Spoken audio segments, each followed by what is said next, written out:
Assalamualaikum warahmatullahi wabarakatuh. Alhamdulillah, Allahumma sholli ala Muhammad wa ala Muhammad. Sallallahu ta'ala fil Qur'anil Karim. Wasari'u ila maghfiratin min rabbikum wa jannatin arduha samawati wal ardu uiddat lil muttaqin. Qala Nabi sallallahu alaihi wasallam, kullukum ra'in wa kullukum mas'ulun an ra'iyatihi. Assalamualaikum. Allah tegaskan dalam firman-Nya, bersegeralah kepada ampunan Allah dan kepada surga yang seluas langit dan bumi yang diberikan pada orang-orang yang bertakwa. Ketika Allah meminta kita untuk selalu minta ampun pada Allah, menuju ampunan Allah, tentu Allah tahu bahwa manusia punya kesalahan, punya dosa. Padahal semua manusia dilahirkan dalam kondisi fitrah suci. Kenapa orang berbuat dosa? Tentu karena perilaku yang dilakukan atau karena sistem lingkungan yang membentuknya. Padahal segala sesuatu yang fitrah diciptakan oleh Allah harus dijaga kefitrahan itu. Dan orang yang akan diterima oleh Allah adalah orang yang fitrah, Idul Fitri. Kalau kita sering memaknai bahwa di bulan Ramadan masuk 1 Syawal, Idul Fitri kembali kepada fitrahan. Siapa orang yang bisa kembali pada fitrah yang akhirnya bisa dimasukkan oleh Allah pada surganya? Allah ingatkan dalam firman surat Al-Imran ayat 133 tadi, bahwa hanya orang yang bertakwa yang akan dimasukkan Allah dalam surganya. Siapa orang bertakwa itu? Orang bertakwa ada 5 ciri dalam firman itu. Dilanjutkan ayat 134-nya, walladzina yunfiquna fis saraa wa dara, yaitu orang-orang yang selalu menafkahkan hartanya di waktu lapang maupun sempit, alias dermawan. Dermawan tidak sekedar uang, itu pasti, tetapi ilmu, sumbang saran, brainstorming nasihat, itu boleh dibentuk sedekah. Bahkan senyum ke wajah saudara dalam pun adalah sedekah. Alhamdulillah, sudahkah kita menjadi orang yang bersedekah atau dermawan dalam hidup ini? Yang kedua, ciri orang bertakwa adalah wal kadhiminal ghaidha. Orang yang selalu atau orang yang menahan amarahnya, tidak pernah marah, alias sabar. Sabar tentu tidak ada batasnya, karena sabar ada tempatnya. Sabarnya orang yang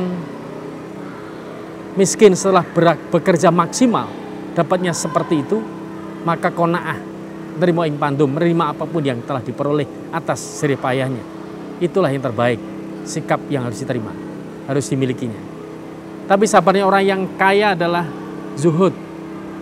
Zuhud, kalau di pesantren kami dulu di Payaman Magelang, Kiai mengingatkan, yud mekaten boten wonten barang ingkang gumantil ing ati kajawi namung Gusti Allah piyambak. Tidak ada sesuatu terpaut di hati kita kecuali Allah. Harta, kekayaan, ketampanan, kecantikan, jabatan tinggi tidak menggeser posisi Allah dari hatinya. Tetap taat pada Allah. Sabarnya orang yang kena musibah tawakal. Bagaimana lagi yang diperoleh ini, kalau sakit diobati, kalau rusak diperbaiki. Walaupun kita mengeluh marah-marah juga tidak tentu langsung baik. Sabarnya orang yang perang sajaah, berani sampai tidak ada penghabisan. Tapi jangan dibalik, orang marah jangan, orang yang perang jangan tawakal. Itu namanya bunuh diri. Ya bunuhlah saya, enggak. Sama orang yang kaya mestinya zuhud, jangan qanaah. Saya kaya seperti ini terima sajalah, ya pantas yang banyak. Enggak. Sabarnya orang yang miskin adalah qanaah, bukan zuhud. Saya enggak terpengaruh harta. Oh, itu enggak benar. Oh, enggak punya kok. Nah, sabarnya orang yang sholat adalah khusyuk. Rasul ingatkan juga, sholat itu istirahat umatku. Kenapa istirahat? Coba saja ketika ibu-ibu di rumah, mungkin sering dimintai tolong suaminya. Tapi pernah enggak kira-kira ketika seorang ibu sholat baru 1 rakaat, suaminya bilang, Bu, berhenti dulu sholatnya, bantu bapak. Tentu tidak mungkin. Maka bu, sholatlah yang lama. Sabarnya orang yang berkeluarga, suami istri harus setia. Apapun yang kita terima, apapun yang kita peroleh, kita syukuri. Setelah kita usaha maksimal. Dan Allah, tingkat atau ciri yang ketiga orang yang bertakwa adalah wal afina aninas. Orang yang memaafkan kesalahan orang lain. Ada 5 tingkatan di dalam hal maaf memaafkan. Yang pertama, Orang yang salah tidak minta maaf. Ini orang yang paling jelek. Seperti orang Yahudi yang ketika ketahuan meracuni Rasulullah, kemudian dia tanya, kenapa kamu meracuni Rasulullah? Dia katakan, enggak, aku enggak meracuni, aku hanya nyoba aja, ngetes aja. Rasul itu, Muhammad itu Rasul beneran apa enggak? Kalau Rasul beneran, pasti diselamatkan oleh Tuhannya. Tapi kalau dia palsu, berbohong, biar mati dia. Dia tahu salah tapi enggak minta maaf. Itu Yahudi namanya. Yang kedua, ada orang yang tidak mau memaafkan kesalahan orang lain. Bahasa anak muda atau yang lain ada, tiada maaf bagimu. Dalam satu riwayat ada seorang ibu ketika anaknya sekarat tidak mati-mati, sakaratul maut tidak selesai-selesai, ditanyakan kepada Rasulullah, ya Rasul, bagaimana anak ini? Panggil ibunya untuk memaafkan. Tapi ibunya nggak mau memaafkan. Karena ini durhaka, telah menyanyiakan, menandingkan ibu dengan istrinya. Awalnya dia beli 2 kain, satunya untuk ibu yang baik, untuk istri yang jelek, kurang baik. Tapi ketika istrinya protes, seakan akhirnya digantilah. Bu, salah, yang baik untuk istri saya, yang jelek untuk ibu. Maka ibu sakit hati, nggak memaafkan kesalahan orang lain. Itu tidak baik. Tapi ketika Rasul mengatakan pada ibu tadi, ya sudah, kalau ibu nggak mau memaafkan, kita bakar aja orang ini, wahai sahabat. Akhirnya ibu itu luluh memaafkan kesalahan anak itu. Karena dalam ungkapan di Jawa, orang tua pada anak itu tega lorone ora tega patine. Tega mungkin dengan sakitnya, tapi pada kenyataannya tidak tega dengan kematiannya. Tingkatan ketiga, orang yang salah minta maaf, ini baik. Khalifah Umar di dalam memimpin jadi khalifah di saat itu, ada seorang keluarga, ada satu keluarga yang ibu itu masak batu karena untuk menghibur anaknya yang kelaparan. Tapi ketika ibu itu mengumpat atau seakan menyalahkan Khalifah Umar karena pemimpin gak mensejahterakan rakyatnya seperti saya ini, padahal dia bicara di hadapan Khalifah, hanya saja ibu tadi nggak tahu. Akhirnya Khalifah merasa bersalah, dia ambil gandum untuk diberikan, gandum dan peralatan makan untuk diberikan pada keluarga itu. Dia salah, minta maaf dan memperbaiki dengan amal baiknya. Itulah pemimpin yang baik. Yang keempat, orang yang mau memaafkan kesalahan orang lain. Dalam satu buku futuhat cerita orang-orang yang baik, orang yang bijak saat itu. Ada seorang pemuda dalam perjalanannya dari desa ke kota naik kuda. Di tengah jalan dia berhenti karena mungkin capek di bawah pohon yang rindang. Ternyata kudanya ngeluyur atau pergi. Setelah dicari ternyata kuda itu makan tanaman yang keluar dari kebun seseorang. Ternyata ada orang yang punya kebun itu melihat hal itu, dilemparlah si kuda itu kena dengan batu. Akhirnya matilah kuda itu. Pemuda melihat hal itu marah sejadi-jadinya, diambillah batu itu dilemparkan gantian ke bapak itu pun meninggal. Impas nggak? Tentu tidak. Pemuda itu sadar kalau dia sudah membunuh manusia. Hukum kisos pasti berlaku. Maka dicarilah bapak itu, ternyata tinggal di kampung sebelah. Setelah diketahui ternyata bapak itu meninggalkan 2 anak yang masih kecil, dan anak itu oleh pengadilan menuntut ganti kisos membunuh pemuda itu. Pemuda menyanggupi tapi minta tangguh 3 hari.